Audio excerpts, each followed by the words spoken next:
হ্যাঁ স্যার।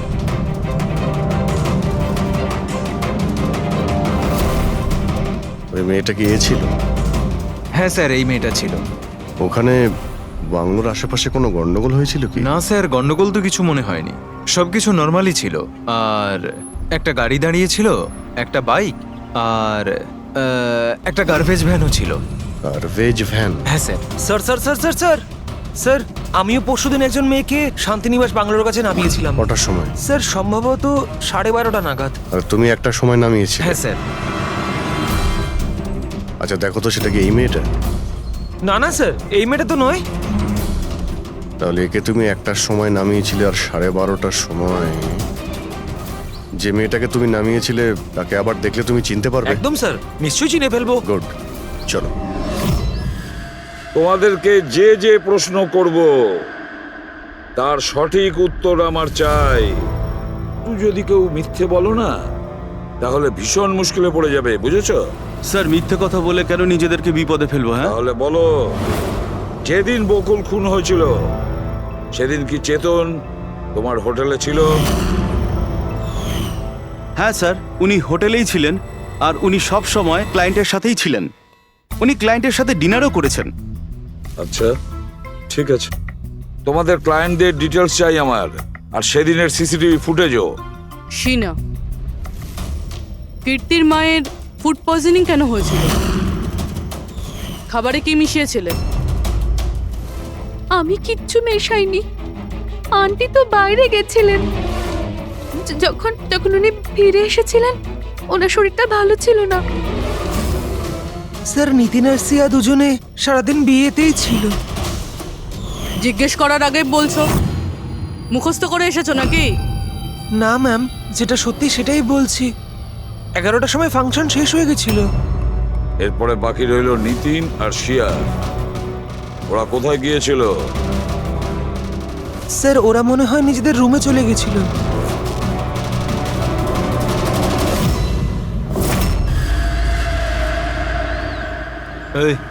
এই মাল কোথায় পাওয়া যাবে?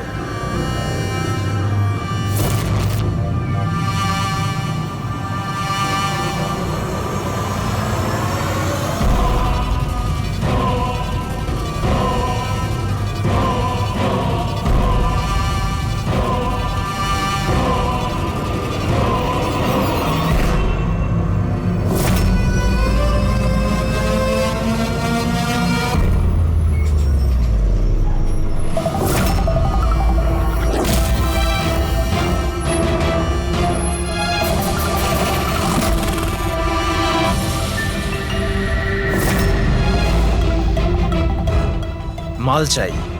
পেয়ে যাবি। কতটা চাই? আর পেমেন্ট কিভাবে করবি? পেমেন্ট মাল ব্যবহার করার পরে। মাল ব্যবহার করার পর দেখ, পালানোর ব্যাপারে না চিন্তাও করিস না। আমার কাছে সমস্ত ক্লায়েন্টের ঠিকুজি কুষ্টি আছে, আর ওই কুষ্টিতে লেখা আছে আমার ক্লায়েন্ট ওভারডোজে মরবে, নয়তো আমার বন্দুকের গুলিতে। কিন্তু তোর কুষ্টিতে লেখা আছে জেল যাওয়া। ওই সব মহিলার ফোন নাম্বার আমার চাই, যাদের তোমরা ড্রাগ সাপ্লাই করো। তাড়াতাড়ি দাও।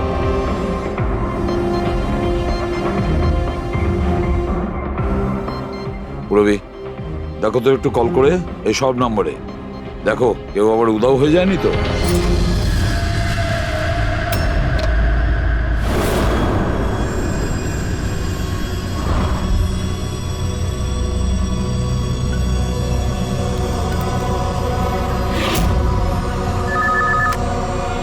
হ্যালো, আচ্ছা, আমি সোনারিকার সাথে কথা বলতে পারি? দেখুন ও তো দুদিন ধরে কাজে আসছে না। কি? এ নিয়ে তো আমাদেরও চিন্তা হচ্ছে। 2 দিন ধরে? ঠিক আছে, থ্যাংক ইউ স্যার। হ্যাঁ, স্যার, ডায়েরিতে যে ছবিগুলো ছিল ওর মধ্যে থেকে এই মেয়েটা নিখোঁজ। এই মেয়েটার নাম সোনারিকা, আর এ একটা বারে কাজ করে। ও 2 দিন কাজে যায়নি।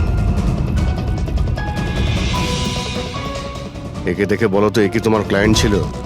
হ্যাঁ স্যার। তুমি কি এই মেয়েটাকে নামিয়েছিলে? হ্যাঁ স্যার, এই ছিল, এই মেয়েটাই। আশিকা নিশ্চয়ই একে দেখেছিল। বকুলের ফ্যামিলির সবাইকে ভেতরে নিয়ে এসো। একটু মন দিয়ে দেখুন এই ফটোটা। এই সেই মেয়েটা যার লাশ আপনাদের ঘরে পাওয়া গেছে। আপনারা চেনেন নাকি? হ্যাঁ, না স্যার। আমি দেখেছি স্যার, বকুলদার সাথে 2 মাস আগেই। বকুলের সঙ্গে দেখা হয়েছিল 2 মাস আগে? কোথায় দেখেছিলেন? একটা হোটেলের বাইরে। আর দাদা বলেছিল ইনি দাদার ক্লায়েন্ট। স্যার, কোনো ড্রাগ অ্যাডিক্টেড বারে কাজ করা কোনো মহিলার সঙ্গে বকুল ছিল, আর এনাদের বলেছে ওই মহিলা ওর ক্লায়েন্ট। কেন কেন মিথ্যে বলেছে ও?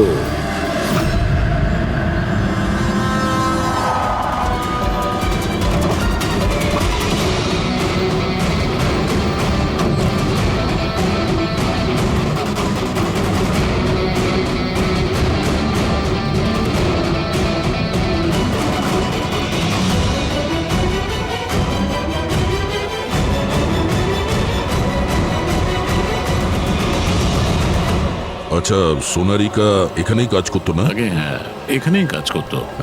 আপনারা কে? সিআইডি। সোনারিকা খুন হয়ে গেছে। সে কি? এই জন্যই দুরাত্রির ধরে ও কাজে আসছে না। হ্যাঁ, কিন্তু আমরাও লাশটা পাইনি। আর সাথে সাথে এই এর নাম বকুলেও খুন হয়েছে।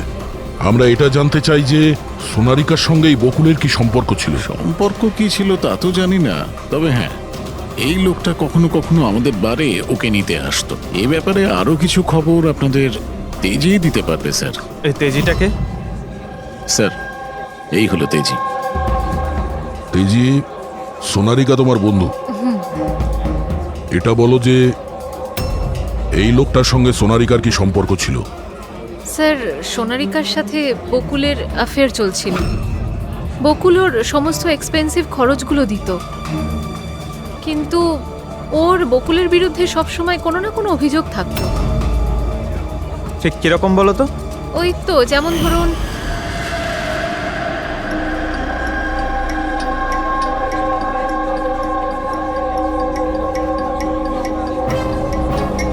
সোনারিকা, কি হয়েছে? আমি বকুলের সাথে এই সম্পর্কটা আর কন্টিনিউ করতে পারবো। কিন্তু কেন, কি হয়েছে? না এই সম্পর্কটা রেখে আমি কোনো টাকা পয়সা পাচ্ছি না, ওই বকুল নিজের বউকে ডিভোর্স দিচ্ছে। কিছু একটা করতেই হবে। কি করবি তুই? ব্ল্যাকমেল। কি? আমি ওকে ব্ল্যাকমেল করব যে আমাকে এই নাটকটা করতে বাধ্য করেছে। তাহলে কেউ সোনারিকাকে টাকা দিচ্ছিল বকুলের সাথে ভালোবাসার নাটক করার জন্য। মাস্টার মাইন্ড তাহলে অন্য কেউ? হ্যাঁ, আর ওই মাস্টার মাইন্ডই প্ল্যান করে এই সোনারিকা আর বকুলকে মেরে দিয়েছে। কিন্তু আশিকার ওখানে আসা প্ল্যানের মধ্যে ছিল না। বুঝে উঠতে পারছি না যে এই বকুল নিজের ফ্লাইট ছেড়ে বাড়ি কেন ফিরে আসলো। আর স্যার, খুনি যদি বকুলের গার্লফ্রেন্ডকে মারতেই চেয়েছিল, তাহলে অন্য কোথাও মারতে পারতো। ওই বাড়িতেই কেন মারতে গেল? হতে পারে খুনি প্রথম থেকেই জানতো যে বকুলের বাড়িতে কেউ নেই, সেই কারণে ও মিথ্যে কথা বলে সোনারিকাকে ওখানে ডেকেছে, আর সেই সময় বকুল আর আশিকা ওখানে পৌঁছে গেছে। এটা হতে পারে, কিন্তু স্যার, লাশটাকে ঘরের বাইরে কোথায় নিয়ে যেতে পারে আর কিভাবে? কারণ বকুলের বাড়ির সমস্ত গাড়ি তো আগে থেকেই বাইরে ছিল। উনি যদি চাইতো তাহলে লাশটাকে টুকরো করে ওর সুটকেসে নিয়ে যেতে পারতো, বা লাশটাকে টুকরো করে প্লাস্টিকে ভরে ডাস্টবিনেও ফেলে দিতে পারতো। ওই যে ডাস্টবিনগুলো আছে না বাইরে। হ্যাঁ স্যার। একটা গাড়ি দাঁড়িয়েছিল, একটা বাইক, একটা গার্বেজ ভ্যানও ছিল। কি? রাত্রি 1টার সময়? রাত্রি 1টার সময় বাংলোর বাইরে ময়লার গাড়ি দাঁড়িয়ে ছিল? তার মানে স্যার এই খুনটা প্ল্যান করা ছিল। খুনি গার্বেজ ভ্যান নিয়ে এসেছিল লাশটাকে সরিয়ে ফেলার জন্য। আর স্যার, এই ফ্লুরোসেন্ট অরেঞ্জ কাপড় গার্বেজ ভ্যানের লোকেরাই তো পরে। স্যার, হ্যাঁ, চেতন যেই কোম্পানির বিজনেস ডিনারে গিয়েছিল, এই নামে কোনো কোম্পানিই নেই। আমার বিজনেস মিটিং ছিল হোটেল গেটসে। আর কীর্তির মা বাইরের কিচ্ছুই খায়নি। আমার মা ব্যান্ড্রয় থাকেন। মায়ের হঠাৎ করে ফুড পয়জনিং হয়েছিল, আমি তাই মায়ের কাছে আবার একবার ফুড পয়জন হোক কেমন? ঠিক আছে, এটাও জানা দরকার যে যে রাতে বকুল আর ওই মেয়েটা খুন হয়েছে ওই রাতে খান্ডালা থেকে কোনো ট্যাক্সি বা প্রাইভেট কার বাংলোতে এসেছিল কি না। সিনার কথা অনুযায়ী ওনার এই অবস্থা ঘরের খাবার খেয়ে হয়নি। হ্যাঁ, এটা সত্যি। মা ঘরের কোনো খাবার খায়নি, বরং মা তো আমাকে বলছিল যে মা ড্রাইভারের সাথে কোথাও বাইরে গেছিল আর কারে বসে কিছু ওষুধ খেয়েছিল। ওষুধ খেয়েছিল? হ্যাঁ, আমাদের ড্রাইভার অমনও তাই বলছিল। তোমাদের ড্রাইভার এখন কোথায়? স্যার, আমি সমস্ত ড্রাইভারদের নিয়ে এসেছি যারা গার্বেজ ভ্যান চালায়। আমরা একটা গার্বেজ ভ্যানের সন্ধান পেয়েছি যেটা মাঝরাতে রাস্তার মাঝখানে দাঁড়িয়েছিল, যাতে লাশ বয়ে নিয়ে যাওয়া হয়েছিল। ভ্যানের ব্যাপারে জানতে পেরে গিয়েছি। সার্ভেলেন্স ক্যামেরাতে আমরা সেটা পরিষ্কার দেখতে পেয়েছি। কেন?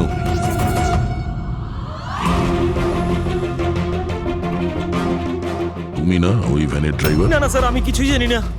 আমার ভাই নিয়ে গেছিল ওই ভ্যানটাকে, আর এবারে ও সেটাকে কোথায় নিয়ে গেছিল, কেন নিয়ে গেছিল, আমাকে কিছুই বলেনি ও স্যার। ফোন করো কেউ? হ্যাঁ স্যার। হ্যাঁ হ্যালো, হ্যাঁ ভাই কোথায় আছিস রে তুই?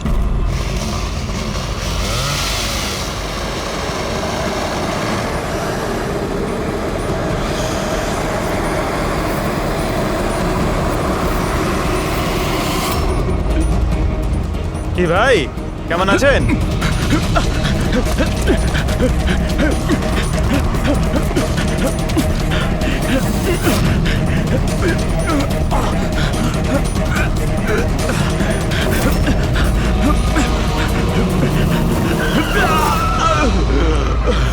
স্যার, আমি সব সত্যি কথা বলছি। আমি যা কিছু করেছি ওই ফোন কলের ভিত্তিতেই করেছি। বকুল স্যারের বাংলো থেকে কল করেছিল। কে ফোন করেছিল বকুলের বাংলো থেকে? আমি তো তাকে কখনো দেখিনি, শুধু গলার স্বর শুনেছিলাম। মহিলা ছিল না পুরুষ? স্যার, কখনো কখনো মহিলার গলার স্বরেও ফোন আসতো, আর কখনো পুরুষেরও। স্যার, সে যেই হোক না কেন, সে বকুলের বাড়ির লোকই। কিন্তু তুই এগুলো করেছিস কেন? কেউ ফোনে কিছু বলে দিল তুই করে দিবি? হ্যাঁ স্যার, আমাকে লোভ দেখানো হয়েছিল যে আমার 5 লাখের দেনা শোধ করে দেওয়া হবে যদি ওনার কথা আমি শুনি। তো স্যার, আমি লোভে পড়ে গিয়েছিলাম স্যার। আমি কোনো খুন করিনি স্যার, আমি শুধু লাশটার একটা ব্যবস্থা করেছিলাম স্যার। লাশ কোথায়?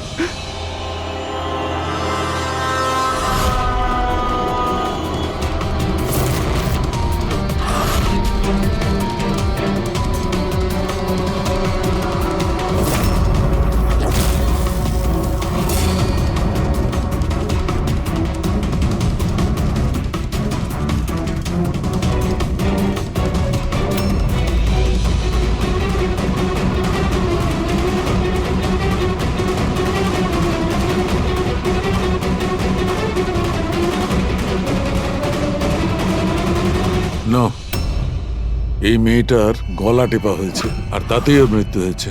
এই জন্য এর খুনের কোনো চিহ্ন খুঁজে পাওয়া যায়নি ক্রাইম সিন থেকে।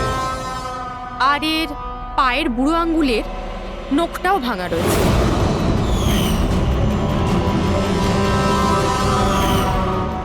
আর ডক্টর, এগুলো কি? এই যে হলুদ হলুদ দাগ? এটাই তো এই কেসের সবচেয়ে বড় সূত্র। চলুন সবাই দাঁড়িয়ে যান। দাঁড়ান। আর কত জিজ্ঞাসাবাদ করবেন আপনারা? সবই তো বলে দিয়েছি আমরা। এবার আর কোনো জিজ্ঞাসাবাদ করব না। হ্যাঁ, আপনাদের প্রত্যেকের নার্কো টেস্ট হবে।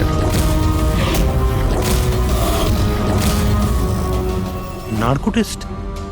কিন্তু কেন? কারণ আপনাদের মধ্যে কেউ যে সত্যিটা বলছে না। আপনাদের কাছে কোর্টের পারমিশন আছে এই নার্কো টেস্টের জন্য? হ্যাঁ,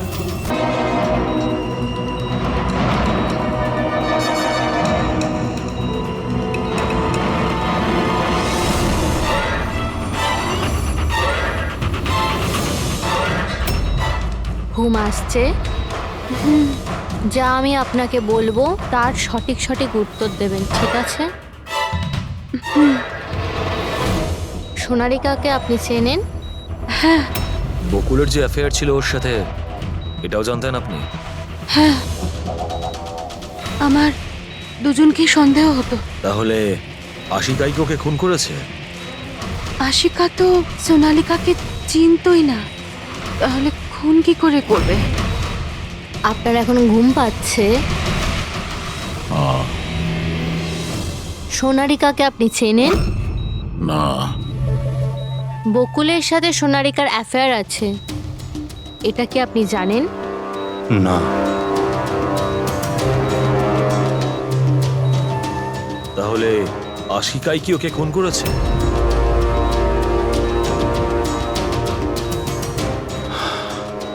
আশিকা সোনালীকে চিনত, আর এই আশিকাই বকুল আর সোনালীকে খুন করেছিল। ও নিজেই এই খুনের ষড়যন্ত্রটা রচনা করেছিল। আশিকা চালচলন কিছুদিন ধরেই খুব অদ্ভুত লাগছিল।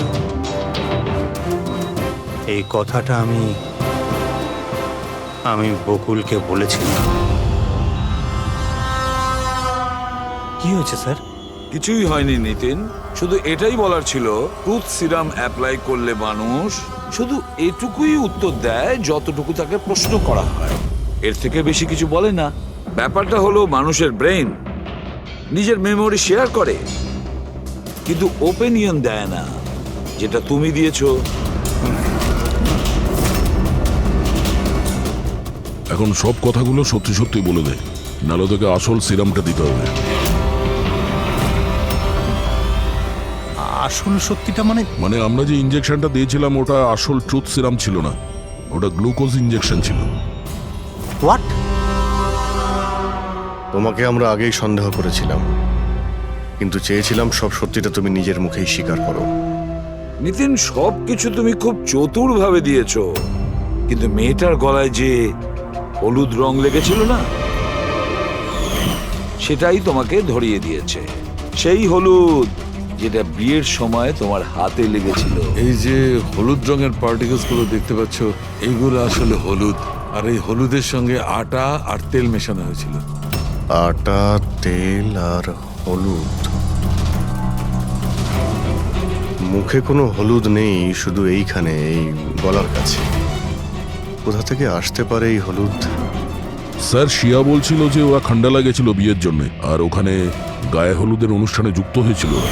বকুল 500 কোটির রাজত্ব চালাতো, সেই রাজত্ব যেটা আমি তৈরি করেছিলাম, কিন্তু আমাকেই ওই রাজত্ব থেকে বার করে দেওয়ার চেষ্টায় ছিল। ওর সঙ্গে তুমি কথা বলতে, ওকে বোঝাতে। কথা বলার অনেক চেষ্টা করেছিলাম স্যার, অনেকবার চেষ্টা করেছিলাম, কিন্তু ও শুনতো তবে না।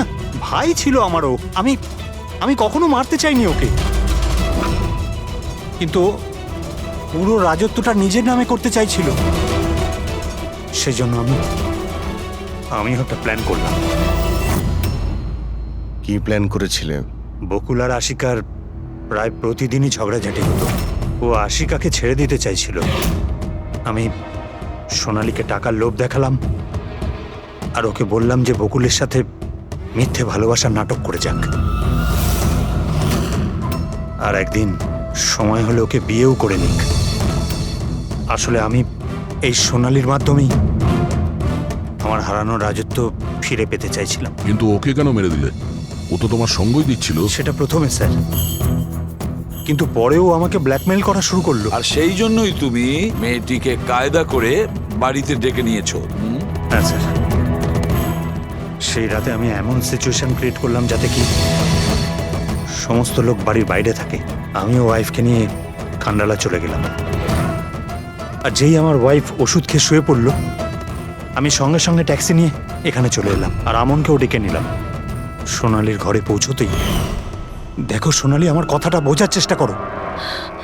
যদি এই মাঝপথে তুমি আমার সঙ্গটা ছেড়ে দাও, তো আমার পুরো প্ল্যানটা বানচাল হয়ে যাবে। হয়ে যাক তোমার সব প্ল্যান বানচাল, আমার কিচ্ছু যায় আসে না তাতে।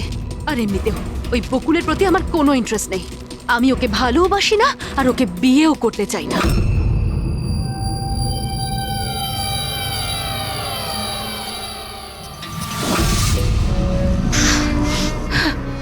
দেখো, যদি তুমি আমাকে সঙ্গ না দাও না, তো খুব পস্তাবে, বলে দিলাম। হুমকি আমি দিচ্ছ তুমি আমাকে? হুমকি দিচ্ছ? হ্যাঁ, এমনটাই ভেবে নাও।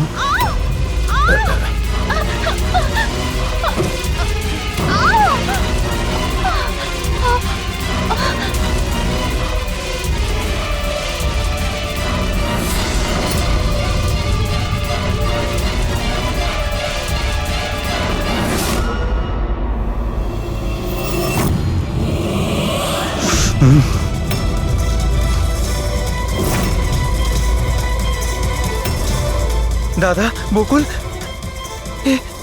এটা কি করলে তুমি? না না, এই সোনালি আমাকে ফাঁসানোর চেষ্টা সোনালি, করছে। আমি পুলিশকে ফোন না, করব, বকুল, আমি এক্ষুনি ফোন করছি। বকুল!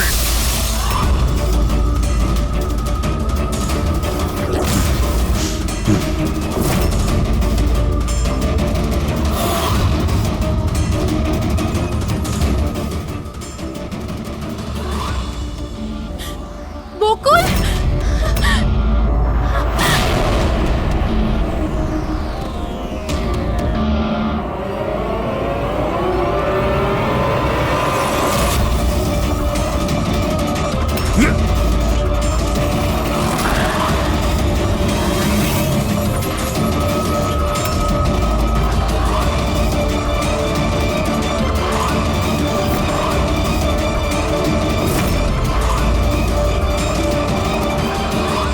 আমি অমলকে ফোনে প্রথমেই বলে দিয়েছিলাম সোনালির লাশটা একেবারে সরিয়ে ফেলতে, আর ও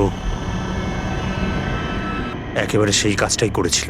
টাকার লোভে পড়ে তুমি এতটাই অন্ধ হয়েছিলে যে নিজের সম্পর্কটাই ভুলে গিয়েছিলে, নিজের ভাইয়ের প্রাণটা নিয়ে নিয়েছো, আর তার উপরেও নিজের সঙ্গী মেয়েটিকেও খুন করলে তুমি।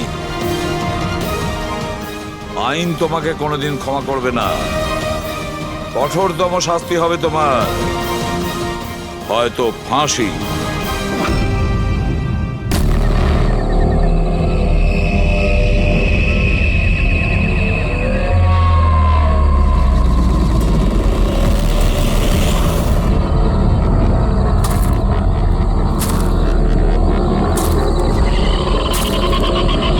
এটা কোনো জায়গা হলো দেখা করার? এত রাতে একেতেই ঘন জঙ্গলে ডাকলো, কিছু দেখাও যাচ্ছে না। কোথায় তুমি? কে কে?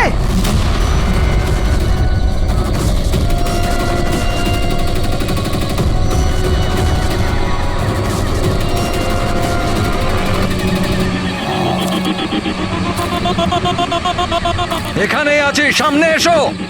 এখানেই আছো তো, দেখতে কেন পাচ্ছি না? সামনে এসো, তবেই তো দেখতে পাবে। এসো, সামনে এসো।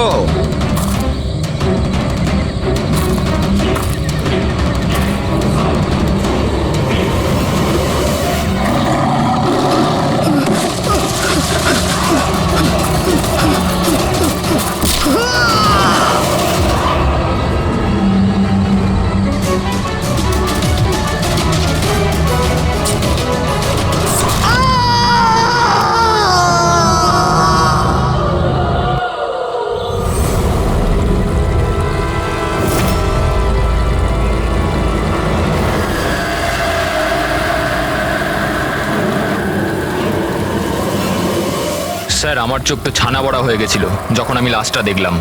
আপনার লাশ কখন দেখেছিলেন? সকালে, যখন পেট্রোলিং এর জন্য এসেছিলাম। স্যার, আমি তো শক হয়ে গেছিলাম লাশটা দেখে। স্যার, এই দিকটায়, এই দেখুন স্যার।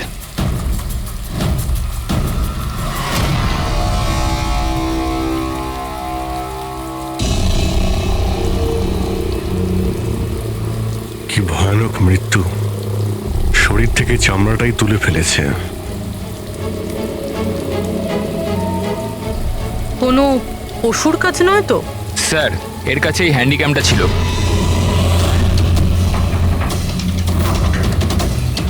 এর ফুটেজটা চেক করো তো। আর স্যার, ওই 3টে ব্যাগও ওর কাছে ছিল। ওইগুলো? হ্যাঁ স্যার।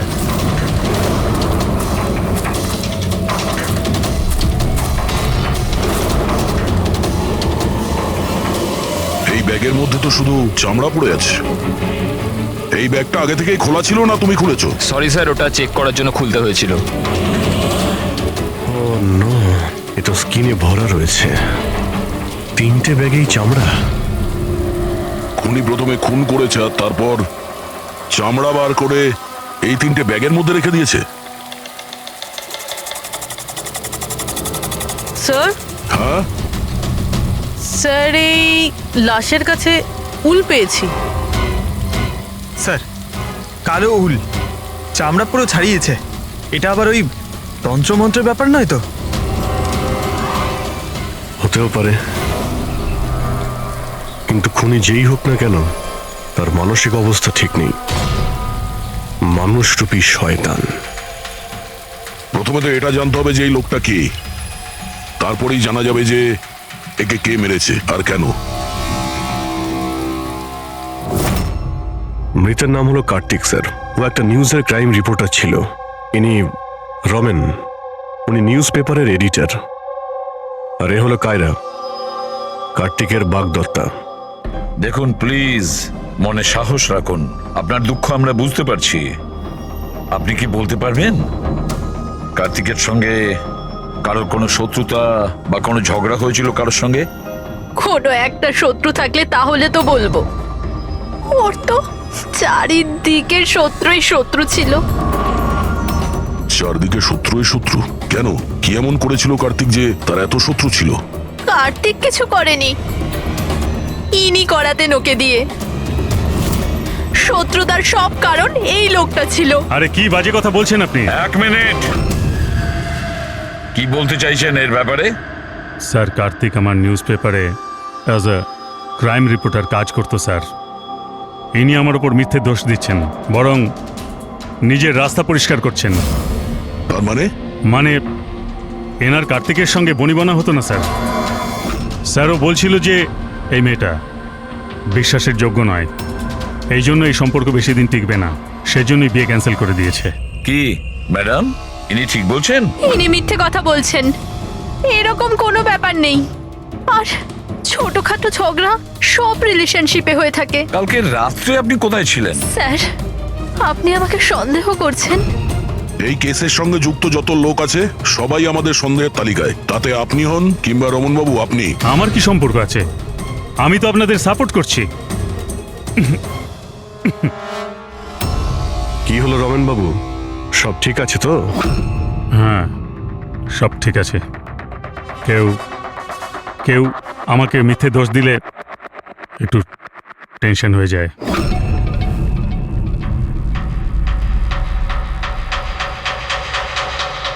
ক্রাইম রিপোর্টার ছিল, হতে পারে কোনো অপরাধের বিরুদ্ধে কিছু লিখেছিল, সেই জন্যেই। স্যার, অনেক দিন ধরেই ও কোনো কেসের উপর কাজ করছে না।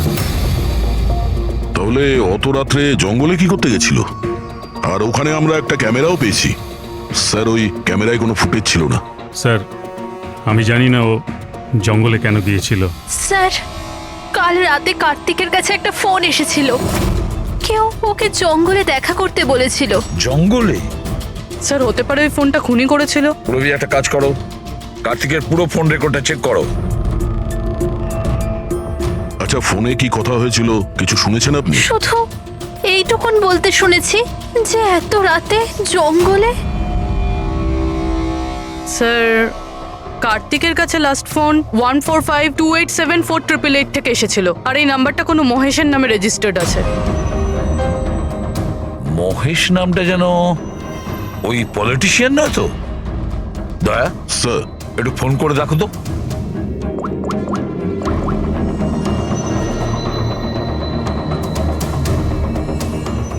মনে হচ্ছে নাম্বার ব্লকড আছে।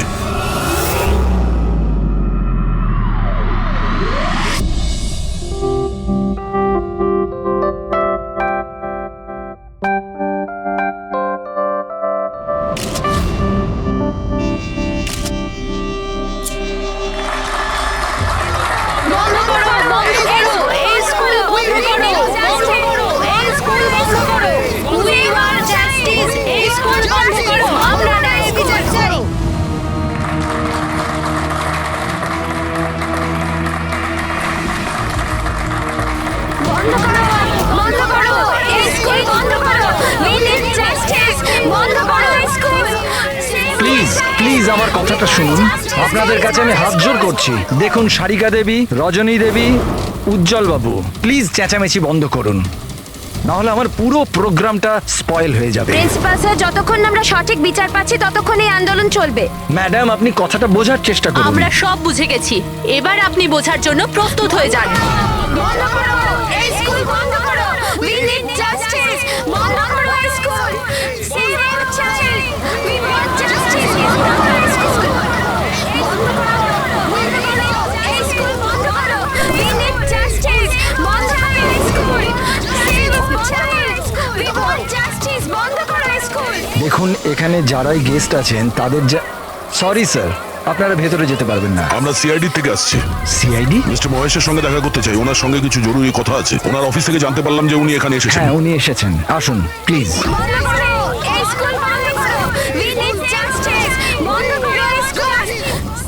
রাষ্ট্র তৈরি করতে গেলে সমস্ত মানুষের নিজের নিজের ভূমিকা রয়েছে, সবার আলাদা আলাদা যোগদান থাকে।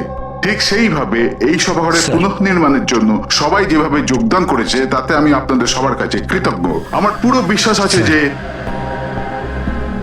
সিআইডি টিম আপনাকে ডাকছে।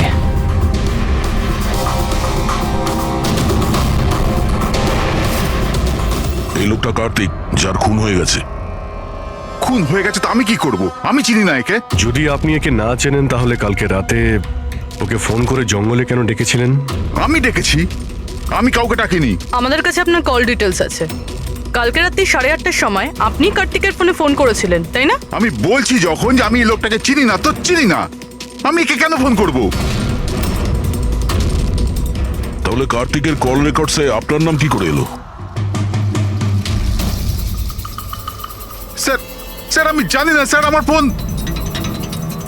ফোন তো কাল রাত্রে ব্লক হয়ে গিয়েছিল। কি হলো? এ তো মারা গেছে। He is dead. এক মিনিট প্লিজ, প্লিজ আপনি হাত দেবেন না প্লিজ। হার্ট অ্যাটাক হয়নি তো? হতে পারে, এর আসল কারণ তো ফরেন্সিক ল্যাবে গেলেই জানতে পারা যাবে।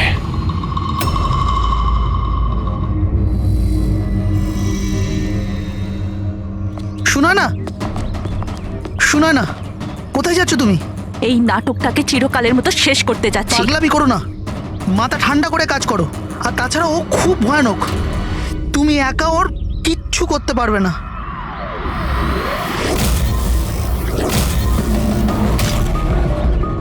এই লড়াই আমি একাই লড়তে পারি। শোনা না,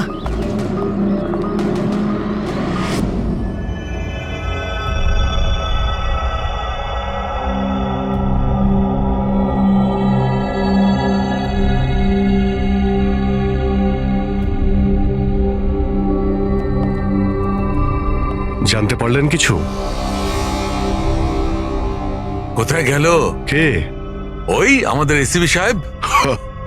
উনি ওনার নাতি অর্জুনকে নিয়ে হসপিটালে গেছেন রুটিন চেক আপ করতে। ও আচ্ছা আচ্ছা, গুড। আরে সারিকা দেবী,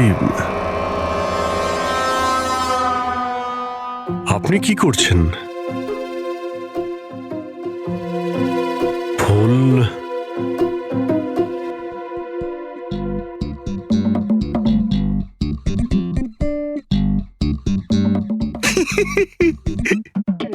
কি হলো?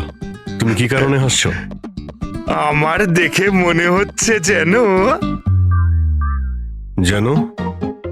যেমনটা বিয়েতে বিয়ে মানেটা কি? বিয়েতে একে অপরের গলায় ফুলের মালা।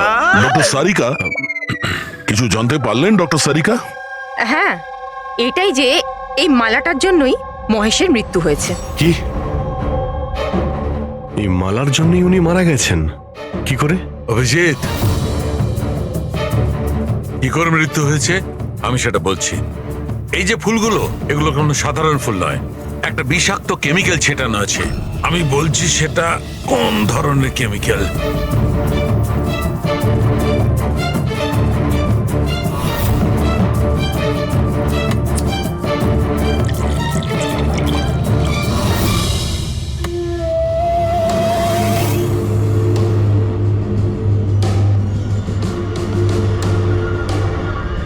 এই দেখো, এই কেমিক্যালটা কি করেছে? এই রক্তটা দেখছে জমে আছে, ব্যাস এই বিষাক্ত কেমিক্যালটা এই কাজটাই করে, ব্লাড ভেসেলস গুলোকে জমিয়ে দেয়। মানে যখনই এই হার মিস্টার মহেশকে পরানো হয়েছিল তখন এই বিষ স্কিনের মাধ্যমে ওনার শরীরে প্রবেশ করে। হ্যাঁ, এই দেখো, দেখেছো এই ঘাড়ের ওপরে আর এইখানে এই যে লাল লাল চিহ্নগুলো, এইখান দিয়ে ওই বিষ ও শরীরের মধ্যে গেছে। এই মালা যখনই স্কিনের কন্ট্যাক্টে এসছে তখনই সেই জায়গায় রক্ত জমে গেছে। এক্স্যাক্টলি। তার মানে বিষ এই মালার জন্য শরীরের ভেতরে গেছে আর রক্ত জমিয়ে দিয়েছে। একদম। এবার দেখো ওর হার্ট অ্যাটাক কি করে হয়েছে। এই দেখো, এই আর্টারি হার্ট পর্যন্ত রক্ত পৌঁছায়, কিন্তু ফুলে লেগে থাকা এই বিষাক্ত কেমিক্যালের কারণে এই আর্টারিতে যে রক্ত ছিল সেটা জমে গেছে, হার্ট পর্যন্ত পৌঁছানোর রাস্তা ব্লক করে দিয়েছে। রক্ত হার্ট পর্যন্ত না পৌঁছানোর জন্য হার্ট কাজ করা বন্ধ করে দিয়েছে, আর মহেশবাবু মারা গেছেন। এক্স্যাক্টলি। এই কেমিক্যাল কি ছিল জানতে পারলেন? ওটা একদম সাধারণ কেমিক্যাল, খুব সহজেই পাওয়া যায়। এটা স্কুলের কেমিস্ট্রি ল্যাবেও পাওয়া যায়? হ্যাঁ হ্যাঁ, পাওয়া যাবে, কেন পাওয়া যাবে না? আচ্ছা, আমি এই মালাটা থেকে আরো কিছু পেয়েছি। কি? তোমরা এই মালাটাকে ভালো করে দেখো আর বলো যে কোন কোন ফুল এটাতে আছে। গাঁদা ফুল আছে, এটা গোলাপ ফুল, লিলি আছে, আর এটা এটা কি পাতার মতো? এটা শুকে দেখো এটা। আরে এটাকে শুকতে হবে? এই হাড়ের মধ্যে আরে তো শোকো, কিচ্ছু হবে না। না, ও যখন বলছে কিছুই হবে না। তবে রসুন? এক্স্যাক্টলি, রসুনের পাতা, পেঁয়াজের ফুল আর শাক, হার্বসও আছে এই মালা। তার মানে একে খুন করার জন্য এই মালাতে রসুন আর পেঁয়াজের পাতা লাগিয়ে দিয়েছে। ভাই, দুটো খুন হয়েছে কার্তিকের আর মহেশের, আর দুটো খুনই অদ্ভুতভাবে হয়েছে। এই দুটো খুনের মধ্যে কোনো না কোনো কানেকশন তো আছে। সম্পর্ক তো আছে। এই মহেশের ফোন থেকেই তো কল করা হয়েছিল না কার্তিককে? কিন্তু মহেশ আমাদের বলেছিলেন যে ওনার ফোন নাকি ব্লকড, কিন্তু কার্তিকের ফোন রেকর্ডে মহেশের নাম্বার আছে। আমাদের এই মহেশের ফোনকে ভালো করে চেক করতে হবে, ব্যাপারটা আসলে কি।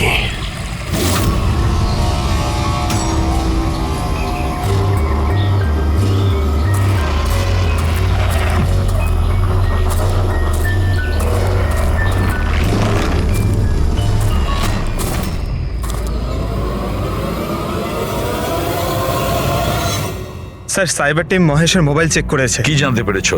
স্যার, এটাই যে ফোন কল ওর ফোন থেকে যায়নি। কি? ওর ফোন থেকে কল করা হয়নি? না স্যার। তার মানে মহেশ সত্যিই বলেছিলেন? হ্যাঁ স্যার। তাহলে সেই রাতে কার্তিকের ফোনে মহেশের কল কি করে এলো? স্যার, ওনাদের বক্তব্য হলো এই যে ফোনটা অন্য কোনো ফোন থেকে করা হয়েছিল। মহেশের ফোনটাকে হুবহু কপি করা হয়েছিল স্যার, ক্লোনিং করা হয়েছিল। আচ্ছা, তাহলে গোলমালটা এইখানেই। প্রত্যেক হ্যান্ডসেটে IMEI নাম্বার থাকে, তার মানে যে ফোন করেছিল সে মহেশের হ্যান্ডসেটের IMEI নাম্বার কপি করেছে আর সেই নাম্বার থেকে কার্তিককে ফোন করেছে। আর যখনই মোবাইল কোম্পানি জানতে পারে যে একই IMEI এর দুটো মোবাইল নাম্বার, তাহলে ওরা মহেশের ফোনকে ইনলিগাল মনে করে ব্লক করে দেয়। স্যার, মহেশ যখন মোবাইল কোম্পানিতে কমপ্লেন করেছিল তখন দ্বিতীয় নাম্বারটা ব্লক করে দেয়। স্যার, ফোন ব্লক করার আগে ওই ফোনটা থেকেই আরো একটা কল করা হয়েছিল। কাকে? নাম্বার পেয়ে গেছি স্যার, আমি দেখছি।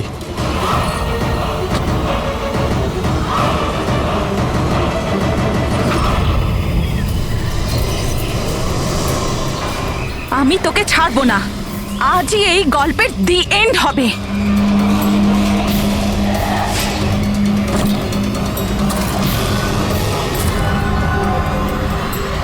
স্যার, স্যার আমি স্কুলের সবাইকে জিজ্ঞেস করেছি, ওরা বলছে যে এই হাড়ের ব্যাপারে কিছু জানে না।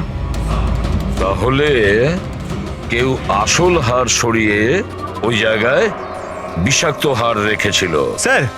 হ্যাঁ স্যার, প্রোফাইলে নাম আছে ওর সুনয় না, আর মোবাইল কোম্পানি ওর আইডি পাঠিয়েছে, দেখে নিন। ও তো ইনগ্রেশনের সময় ওই স্কুলে ছিল। মানে এই মহিলাটি ওই স্কুলে কাজ করে, আর ওকেই যদি ফোন করা হয় তাহলে এই মহিলার জীবন বিপন্ন।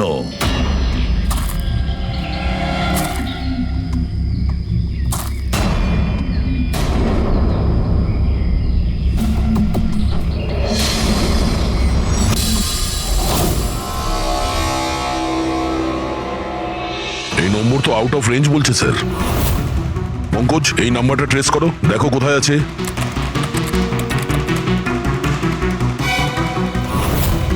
স্যার, এটা তো জঙ্গলের দিকে দেখাচ্ছে। জঙ্গলের কাছে? সেই জঙ্গল যেখানে কার্তিকের খুন হয়েছিল।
এর মৃত্যু তো জলে ডোবার কারণেই হয়েছে। কিন্তু আমরা এর মাথার চুলের থেকে এটা পেয়েছি, মাকড়সার জাল। মাকড়সার জাল মাথার চুলে? এই মেয়েটা জঙ্গলে গেছিল, তাহলে হতে পারে ওখান থেকেই ওর চুলে লেগে গেছে। 6টা আলাদা ধরনের মাকড়সার জাল পাওয়া গেছে ওর চুল থেকে। যদি জঙ্গল থেকে আসতো তাহলে 6টা পসিবল নয়, কারণ ইন্ডিয়াতে মাত্র 4 প্রজাতির আলাদা জাল পাওয়া যায়। এক এক রকমের মাকড়সা এক এক রকমের জাল বানায়, কিছু থাকার জন্য আর কিছু শিকার ধরার জন্য। এসো আমি দেখাচ্ছি। এগুলো হলো আলাদা আলাদা রকমের জাল। 4 রকমের জাল, তাহলে এই বাকি 2টো জাল এগুলো কোথা থেকে এলো? এর সঙ্গে আরো একটা প্রশ্ন আছে। এই যে প্রত্যেকটা জাল একদম পারফেক্ট, যেমন ছিল তেমন, সেটা কি করে? তার মানে এই জালগুলো জঙ্গলে নয়, কেউ ওকে মারার পরে তারপরে ওর চুলে লাগিয়ে দিয়েছে এগুলো। এক্স্যাক্টলি দয়া। প্রথমে কেউ একে জলের মধ্যে ডুবিয়েছে, ও মারা গেছে, তারপরে ওর চুলের মধ্যে এই মাকড়সার জাল লাগিয়েছে। কিন্তু কেন? চুলের মধ্যে জাল লাগানোর কি উদ্দেশ্য থাকতে পারে ওই খুনির? কার্তিক, মহেশ আর সুনয়না, এই 3 জনকে খুন আলাদা পদ্ধতিতে করা হয়েছে, কিন্তু এই 3 জনের খুনের কোনো না কোনো সম্পর্ক আছে, নিশ্চয়ই আছে। খুন আলাদা আলাদা ভাবে হয়েছে, কিন্তু প্রত্যেকটা লাশের পাশে কোনো না কোনো অদ্ভুত জিনিস দেখা গেছে। কার্তিকের লাশের পাশে আমাদের এই স্কিন, চামড়ার উল, আর মহেশের লাশের পাশে এই মালা, যার মধ্যে অদ্ভুত অদ্ভুত ভাবস পাওয়া গেছে, আর সুনয়নার লাশের পাশে মাকড়সার জাল। স্যার, স্যার, হাড়ে যে আজব গাছপালা পাওয়া গেছে তার মানেটা বুঝতে পেরেছি। কি? স্যার, এই গাছপালাগুলোকে যদি একসাথে বেঁধে নিজের কাছে রাখা যায় তাতে রোগ কম হয়। আর এই বান্ডেলগুলোকে ইংরেজিতে পোজিস বলে, আর ব্ল্যাক প্লেগেও খুব ব্যবহৃত হয়। পোজেস, এটা তো আমি কোনো বাচ্চার রাইমস থেকে শুনেছিলাম আমি। Posies, all fall down. Ringa ringa roses. একদম ঠিক বলেছো ফেডরিক, এই লাইনটাই। Ringa ringa roses, pocket full of posies, husha husha we fall down. এই রিঙ্গা রিঙ্গা রোজেস বাচ্চাদের কবিতার লাইন। এটা ব্ল্যাক প্লেগের সঙ্গে যুক্ত। ইংল্যান্ডে একবার ব্ল্যাক প্লেগ হয়েছিল না, তখন এই রাইমসটা তৈরি করা হয়েছে। রিঙ্গা রিঙ্গা রোজেস মানে হলো প্লেগ হলে মানুষের শরীরে যেমন লাল দাগ হয় সেটা, শরীরের সেই দাগগুলোকেই বলা হয় সেটা। Ringa ringa roses, pocket full of poses. এইমাত্র তুমি বললে ওই গাছপালাগুলো মানুষ বেঁধে কাছে রাখতো প্লেগ থেকে নিষ্কৃতি পাওয়ার জন্য। Pocket full of posies, husha হুস্যা, তার মানে হলো চেঁচানো। প্লেগ হলে মানুষ চিৎকার করে, চিৎকার করে। We all fall down? হ্যাঁ, অল ফল ডাউন মানে হলো তারপরে মানুষ প্লেগে মারা যায়। মানে স্যার মহেশের সঙ্গে ওটাই হয়েছিল যেটা এই নার্সারি রাইমে ছিল। একদম। এই বাকি 2টো খুনের কানেকশনও নার্সারি রাইমের সঙ্গে কানেক্টেড? নিশ্চয়ই হতে পারে অভিজিৎ, একটু ভাবো। স্যার, সুনয়নার মৃত্যু জলে হয়েছে, আর ওর মাথায় মাকড়সার জাল পাওয়া গেছে, তাহলে